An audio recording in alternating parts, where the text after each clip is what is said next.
지난주부터 우리는 우리 교회의 비전과 미션이 무엇인지 살펴보고 있습니다. 주보 받으신 분들은 주보 뒷면에 6페이지를 보면 저희 교회의 비전과 미션이 나옵니다. 비전을 한번 같이 읽어볼까요? 말씀과 삶을 나눔으로 하나님 나라를 드러내는 교회. 네, 다시 한번 읽겠습니다. 시작. 말씀과 삶을 나눔으로 하나님 나라를 드러내는 교회입니다. 문장 그대로 말씀과 삶을 나눔으로 우리의 현실 가운데서 하나님 나라를 드러내는 교회가 되는 것입니다. 그렇다면 교회의 사명 선언문은 무엇입니까? 우리 또 여기 보시면 화면에도 나오지만 주보에도 나옵니다.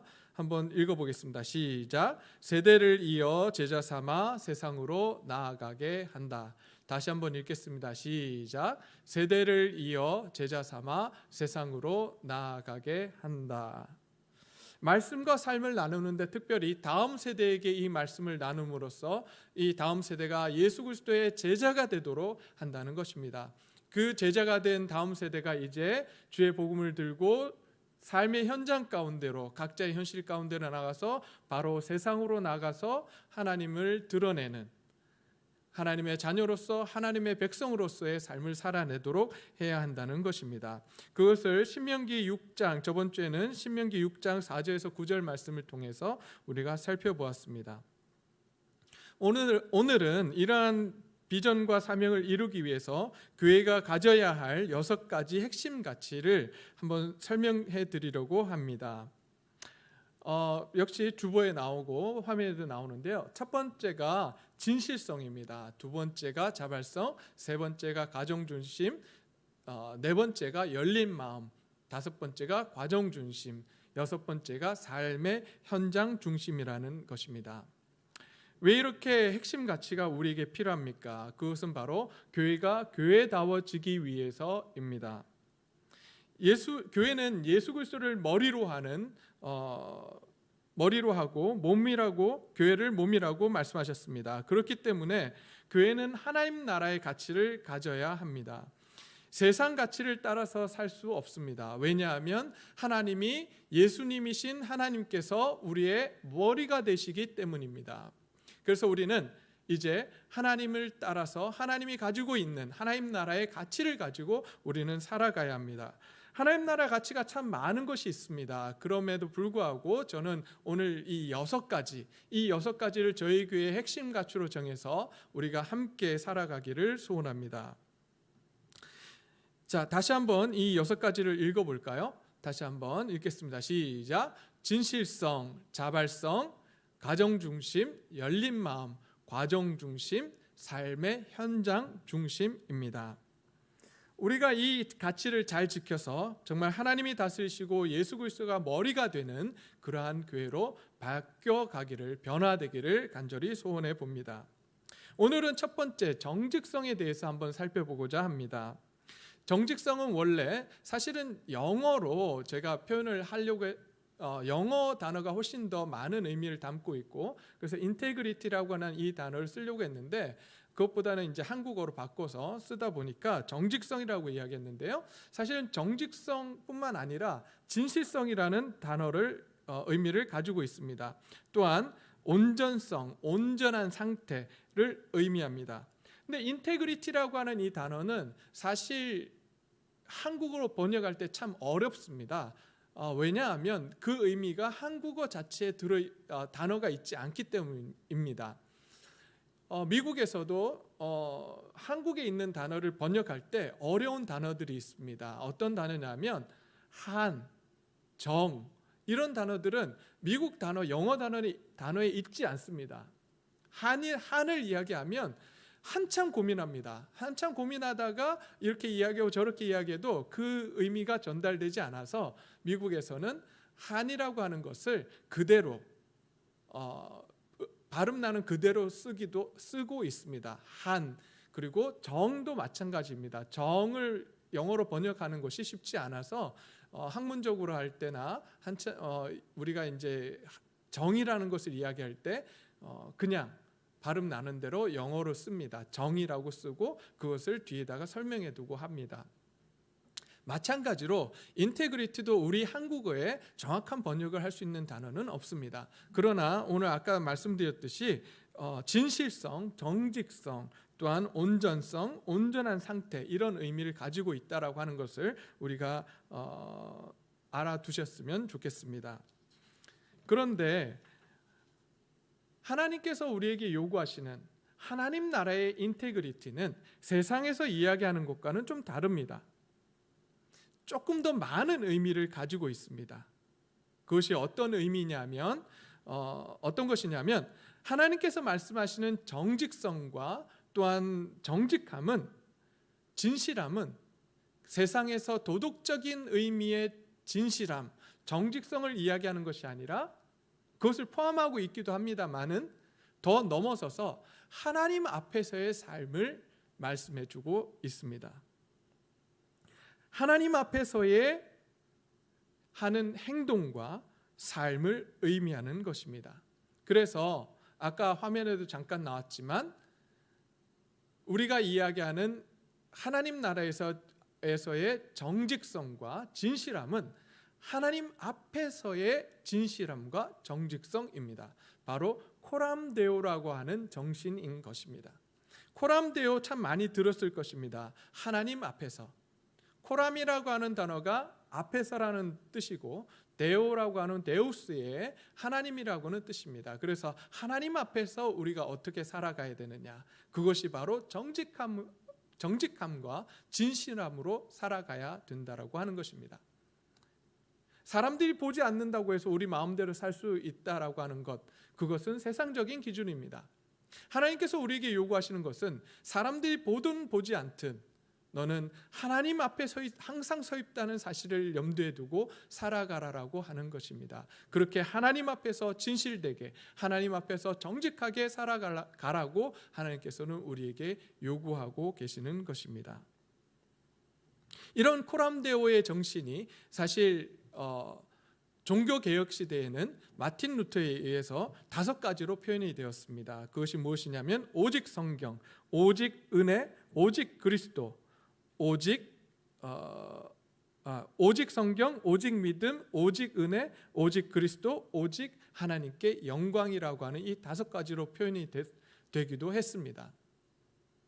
하나님 앞에서 살아간다라고 하는 것, 그것은 바로 우리의 눈이, 우리의 마음이 항상 하나님을 향하고 그리고 하나님께서 우리를 항상 보고 계신다는 사실을 기억하면서 그 앞에서 살아가는 것입니다. 많은 믿음의 선진들이 이러한 삶을 살았습니다. 그러나 오늘 저는 특별히 요셉을 통해서 하나님이 원하시는 이 진실함과 정직성이 어떤 것인지 다시 한번 살펴보고자 합니다. 주보에 제가 요셉에 대한 설명을 좀 실어드렸는데요. 오늘 요셉에 대해서 먼저 한번 살펴보기를 원합니다. 요셉의 이름의 뜻은 여호와께서 더할 것이다, 여호와의 돕는 자라는 뜻입니다. 요셉은 야곱의 11번째 아들이자 라헬의 첫째 아들이기도 합니다. 아버지의 편애를 받은 아들이고요. 그의 외모는 용모가 빼어나고 아름다웠다라고 성경은 기록하고 있습니다. 그래서 그런데 두 번째 PPT 띄워주세요. 네. 그래서 그런데 이 요셉은 어렸을 적의 성격이 어땠냐면 아나무인격이었습니다. 그 아나무인격으로 교만했고 또 남을 배려하는 마음이라고는 거의 없었던 사람입니다. 그래서 이것을 어떻게 알 수 있느냐? 우리가 창세기 37장 2절에 보니까 요셉이 17세에 그의 형들과 함께 양을 치고 있을 때 그의 형들의 잘못을 아버지에게 고자질하는 것을 볼 수 있습니다. 형제 우애가 좋다면 그 잘못들을 용서하고 갈 수 있었을 텐데 굳이 고자질을 했던 이 요셉의 모습을 볼 수 있습니다. 또한 37장 3절에 보니까 야곱이 요셉만 더 사랑해서 그에게 채색 옷을 입혔다라고 기록하고 있습니다. 뿐만 아니라 그 채색 옷을 입힘으로써 요셉은 또한 형들에게 미움을 받아 죽을 뻔하게 됩니다. 또한 이 유다의 도움으로 요셉은 죽지 않고 이스마엘 사람들에게 팔려 애굽으로 가게 됩니다. 애굽에서 보디발의 집에 팔려가 이제 종살이를 하게 되는 요셉. 오늘 본문은 여기서부터 시작이 됩니다. 보디발의 집에서부터 오늘 본문 말씀이 시작이 되는 거죠. 보디발의 집에 팔려간 요셉은 하나님께서 함께 하셔서 요셉이 하는 모든 일을 잘하게 하십니다. 그러자 보디발은 요셉을 그 집의 가정 총무로 세워서 모든 일을 맡아보게 합니다. 사건은 그때 일어납니다. 오늘 본문 7절 말씀입니다. 7절 말씀에 이렇게 기록되어 있습니다. 그 후에 그의 주인 아내가 요셉에게 눈짓하다가 동침하기를 청하니라고 되어 있습니다. 6절에서 요셉의 용모가 뛰어나고 아름답다라고 표현하고 있습니다. 거기다가 일까지 잘합니다. 이런 요셉에게 여주인이 와서 함께 자기를 우리 성경으로 보면 요구하는 듯이 보입니다. 그러나 원어를 보게 되면 뭐라고 되어 있냐면 명령을 합니다. 그래서 성경이 여주인의 이름을 이야기하지 않습니다. 이름을 이야기하지 않고 뭐라고 표현하고 있냐면 오히려 그녀의 지위를 표현하고 있습니다. 곧 주인의 아내라고 표현하고 있는 것입니다. 그리고 그 여주인이 노예인 요셉에게 잠자리를 명령하고 있는 것입니다. 유혹하는 게 아니에요. 우리는 물론 유혹의 의미도 있었겠지만 그보다 더 강했던 것은 명령이었습니다.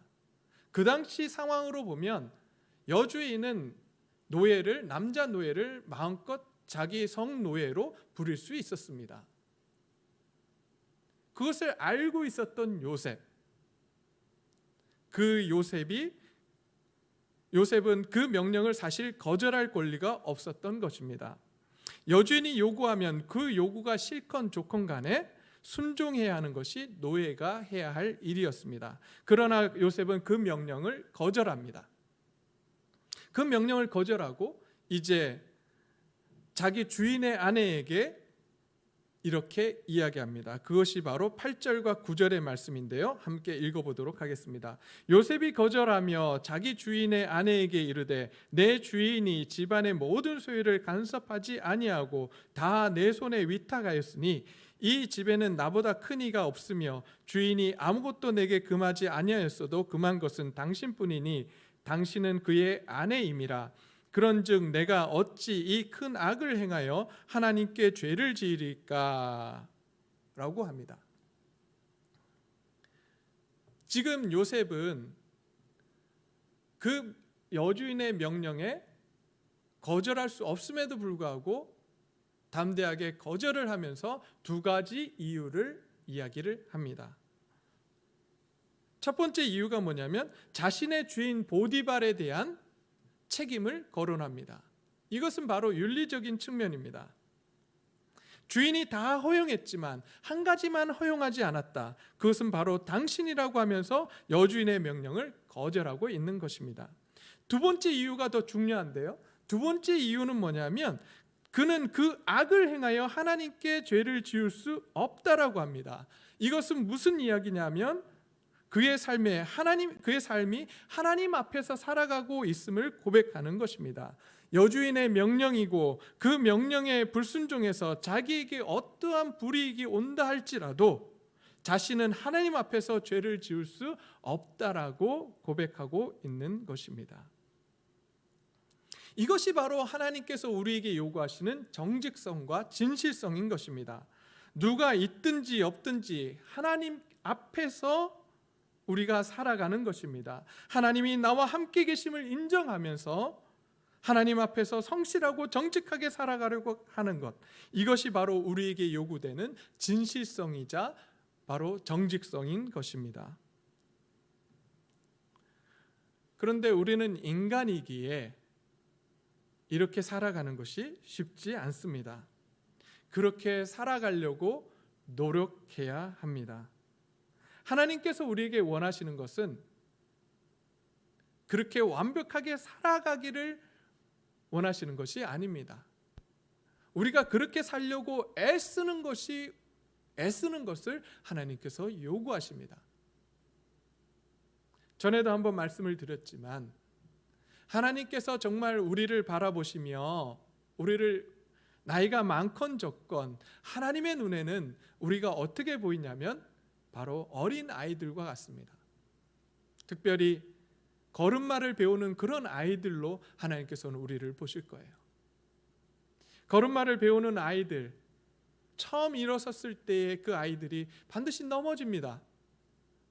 아마 일어선 것 자체로 부모들은 기뻐합니다. 그리고 조금 더 기뻐하고 과장법을 좋아하는 부모들은 이렇게 이야기합니다. 우리 아이가 뛰었어요. 네, 정말 과장법이 심하죠. 걷지도 않고 뛰는 아이들, 걷는 것을 배우는 것이 아니라 뛰는 것부터 배우는 우리 놀라운 아이. 사실 그렇지 않잖아요. 아이는 그냥 일어서지도 못했을지 모르겠습니다. 어쩌면 일어서기만 했는데 그 모습을 보며 일어서서 그냥 한 발이 미끄러졌는데 그것을 걸었다라고 하고 뛰었다라고 하는 부모님들의 마음, 어쩌면 그 마음이 우리 하나님 아버지의 마음이시지 않겠습니까? 우리가 정직하게 살아가려고 애를 쓰는 그 모습을 보면서 아, 잘했다 얘야, 네가 그렇게 정직하게 살았구나 라고 봐주시지 않으시겠어요? 왜 우리 하나님을 우리의 육신의 부모보다 더 못한 분으로 우리는 생각합니까? 우리가 실패한다고 해서 회초리를 들고 와서 우리를 자꾸 때리시고 지적질하시고 우리를 야단치시는 하나님으로 우리는 왜 알고 있냐고요. 우리 하나님은 그런 분이 아니십니다. 우리를 사랑하십니다. 우리의 부모님보다 우리를 더 사랑하십니다. 우리의 육신의 부모보다 더 사랑하시는 분이 우리의 하나님이십니다. 그분께서, 하나님 아버지께서 우리가 그 말씀대로 살아가려고 몸부림치는 우리를 보시며 잘했다 칭찬하지 않으시겠습니까? 반드시 우리의 삶을 보시며 칭찬하실 것입니다. 그러므로 우리가 해야 될 일은 그렇게 살아가려고 몸부림치는 것이 필요한 것입니다. 그런데 저는 아까 앞에서 요셉의 인생을 이야기하면서 어렸을 때 요셉의 모습, 17세의 요셉의 모습을 말씀드릴 때 어떻게 말씀드렸냐면 그는 교만하고 남을 배려할 줄도 모르는 그런 사람이라고 말씀을 드렸습니다. 하나님을 잘 몰랐어요. 그런 그가 어떻게 지금 보디발의 아내의 유혹이 아니라 그 명령 앞에 하나님을 더 두려워하면서 내가 악을 행할 수 없다라고 그런 정직한 삶을 살아갈 수 있었냐라고 하는 것이죠. 그 이유를 찾기 위해서 우리는 오늘 본문 39장 2절부터 5절까지를 살펴보아야만 합니다. 2절에서 5절까지 계속해서 반복되는 단어들을 한번 찾아보시기 바랍니다. 2절에서는 한 번, 그리고 3절에서는 두 번, 5절에서는 한 번 나오는 단어가 있습니다. 여기 대면 예배로 여기 계시다면 제가 찾아보시라고 하고 말씀하신 분에게 사탕을 드리겠는데 아무도 없습니다. 너무 안타깝습니다. 네. 뭘까요? 그것은 바로 여호와께서라는 단어입니다. 제가 한번 읽어보겠습니다. 2절입니다. 여호와께서 요셉과 함께 하심으로 그가 형통한 자가 되어 그의 주인 애굽 사람의 집에 있으니 3절입니다. 그의 주인이 여호와께서 그와 함께 하심을 보며 또 여호와께서 그의 범사에 형통하게 하심을 보았더라. 5절입니다. 그가 요셉에게 자기의 집과 그의 모든 소유물을 주관하게 한 때부터 여호와께서 요셉을 위하여 그 애굽 사람의 집에 복을 내리심으로 여호와의 복이 그의 집과 밭에 있는 모든 소유에 미친지라라고 말씀하고 있습니다. 이렇게 4번이나 반복하고 있어요. 여호와께서라고 반복하고 있습니다. 하나님께서 그의 인생을 이제 책임지고 가신다는 말씀을 해주고 있는 것입니다. 요셉의 인생에 드디어 하나님이 간섭하기 시작하셨다는 말씀을 하고 있는 것입니다. 성경에서 이렇게 반복하는 이유는, 반복돼서 나오는 그런 단어들을 보면 그것은 바로 성경이 중요하다라고 이야기하고 있고 강조하기 위해서 반복을 하고 있는 것입니다. 요셉이 좋은 환경 속에 있을 때는 하나님의 역사하심, 하나님이 그와 함께 하심을 느끼지 못했습니다. 그는 교만했습니다. 사람이 보이지 않았고 하나님이 보이지 않았습니다. 그런데 이제 보디발의 집에 노예로 팔려가면서 그 어려운 환경 속에서 하나님이 그를 찾아가셨을 때에 하나님이 그와 함께 하신다는 사실을 보고 느끼고 경험하게 되는 것이었습니다.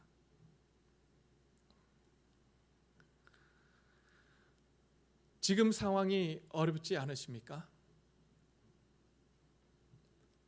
이 코로나 상황으로 인해서 우리의 상황이 어려워졌다면 그것은 바로 우리가 하나님을 만날 때가 됐다라고 하는 것입니다. 이 어려운 상황 속에 우리가 하나님을 만나기를 소원합니다. 요셉에게 찾아가셨던 그 하나님께서 오늘 우리에게도 찾아오시며 우리에게도 말씀하시고 우리의 인생을 책임져 주시겠다라고 지금 약속해 주고 계십니다. 이제 그 하나님을 우리가 만나기를 소원합니다. 그 하나님을 경험하기를 소원합니다. 우리와 함께 하시는 그 하나님 앞에 우리가 나아가 기도하기를 소원합니다. 그래서 이스라엘 백성들에게 있어서 이스라엘 백성들은 하나님을 만나기 위해서 광야로 나아갑니다. 세상에 그 어떤 것도 없는 그 자리로 나아가서 하나님을 부르짖습니다. 그리고 그곳에서 하나님을 만납니다. 40년 광야 생활 속에서 그들은 하나님을 경험하고 하나님이 주시는 그 만나를 먹으며 메추라기를 먹으며 하나님을 경험하고 하나님이 말씀하시는 말씀 속에 순종의 삶을 살아갔습니다.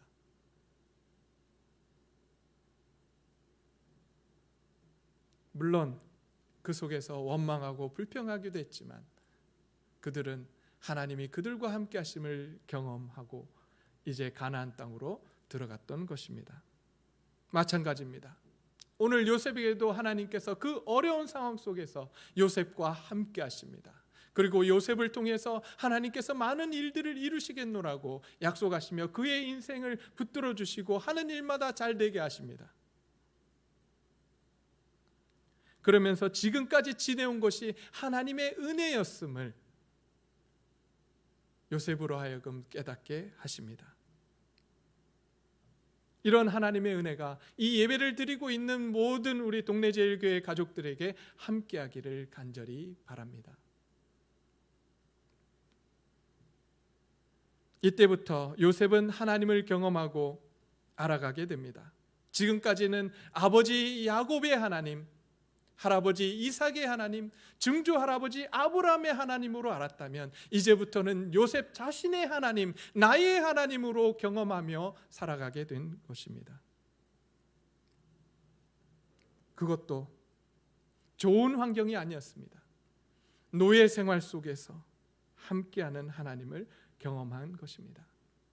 우리가 비록 예배당에서 예배드리진 못하지만 각 가정에서 혹은 회사에서 혹은 직장에서 학교에서 우리의 삶의 현장 가운데서 함께 하시는 하나님을 우리는 경험해야 할 것입니다.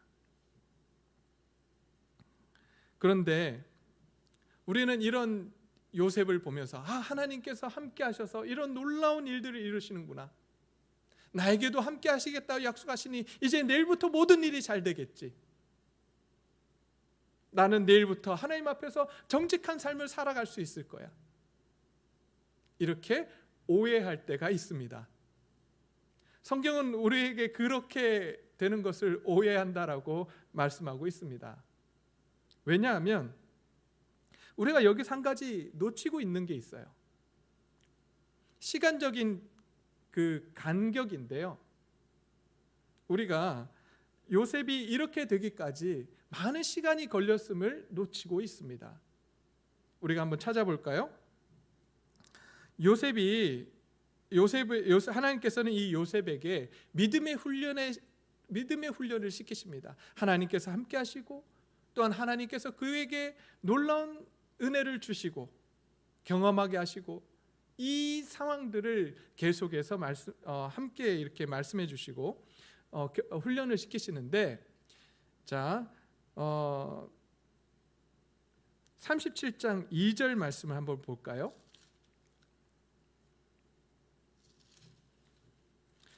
37장 2절 말씀을 보게 되면 그곳에 뭐라고 나오냐면 요셉이 17세 소년으로 라고 되어 있습니다. 17세 소년이라면 이제 다시 어디로 가냐면 41장 46절요. 17세에 사실 팔려가거든요. 애국으로 팔려가고 41장 46절을 가게 되면 애굽의 바로 앞에서 총리가 될 때 나이가 30세로 나옵니다. 46절이죠. 46절을 보게 되면 이렇게 나옵니다. 요셉이 애굽 왕 바로 앞에 설 때에 30세라 그가 바로 앞을 떠나 애굽 온 땅을 순찰하니라고 되어 있습니다. 그러면 보디발의 집에 노예 생활한 것과 감옥 생활한 것이 모두 몇 년이 나오냐면 13년이라는 시간이 있었음을 우리는 알 수 있습니다. 요셉이 보디발의 집에, 지금 그 보디발의 아내 여주인의 명령, 유혹과 명령을 받고 거절하는 그 믿음의 자리까지 왔던 것은 적어도 7년이나 10년의 시간이 흐른 뒤에 있었던 일입니다. 그 이후에 하나님 앞에서 그가 진실되고 정직한 삶을 살아가려고 노력하는 것을 보게 됩니다. 아마 그 시간 동안 요셉은 하나님을 경험하게 됐지만 실수도 많이 했을 것입니다. 그러나 하나님은 그 요셉의 인생을 놓지 않으셨습니다. 오히려 요셉의 인생을 간섭하셨고 놓지 않으시고 계속해서 하나님이 어떤 분이신지 보여주시고 이 요셉을 하나님께서 설득하시는, 그리고 훈련시키시는 하나님의 열심으로 이 요셉이 믿음의 자리에 서게 되었습니다. 그 결과 요셉은 여주인의 명령에도 굴복하지 않고 오히려 하나님을 두려워하며 하나님의 통치를 받는 믿음의 자리에 서게 된 것입니다. 우리가 이제 하나님이 원하시는 정직함과 진실함으로 살아가기를 소원합니다. 그렇게 살아가기 위해서 우리는 이제 오늘 하나님의 은혜를 경험하는 자들이 되어야 할 것입니다. 하나님의 은혜로, 하나님의 열심으로 우리가 하나님이 원하시는 그 정직한 삶, 진실한 삶을 살게 될 것이기 때문입니다. 이 시간 우리 함께 기도하기를 소원합니다.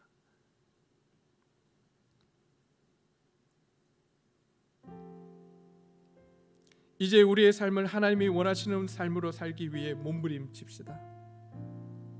우리의 삶 가운데 진실함과 정직함이 나타날 수 있도록 몸부림칠 때에 하나님께서 우리를 바라보시며 잘했다 칭찬하실 것입니다. 단기간에 우리는 변하지 않을 것입니다. 많은 시간 속에서 실패하고 성공하면서 하나님의 은혜와 사랑을 경험할 것입니다. 그러나 기억하십시오. 점차적으로 우리는 하나님이 보시기에 정직하고 진실한 하나님의 자녀로, 하나님의 백성으로 성숙해 갈 것입니다. 그것이 우리의 노력이 아닌 하나님의 열심과 하나님의 은혜로 우리는 그렇게 변화되고 우리는 성숙되어 갈 것입니다. 이기적이고 고집스러운 요셉을 멋진 믿음의 선진으로 만드신 것처럼 우리도 하나님이 믿음의 조상으로 만들어 주실 것입니다. 이제 우리의 믿음의 눈을 들어 하나님을 바라보기를 소원합니다. 하나님이 우리의 삶을 다스리도록 우리의 주인의 자리를 하나님께 내어드리기를 소원합니다. 그때 하나님께서 우리를 통해서 이 땅 가운데 하나님의 크기의 일들을 행하실 것입니다. 어쩌면 요셉을 통해서 가문 가운데 있는 많은 사람들을 구원하신 것처럼 이 코로나 시기에 우리 주위에 있는 많은 사람들에게 기쁨과 소망을 주는, 그리고 믿지 않는 많은 영혼들을 하나님께로 인도하는 귀한 교회로 변화시켜 주실 것입니다. 우리 이것을 위해서 함께 기도하기를 소원합니다. 기도하시겠습니다.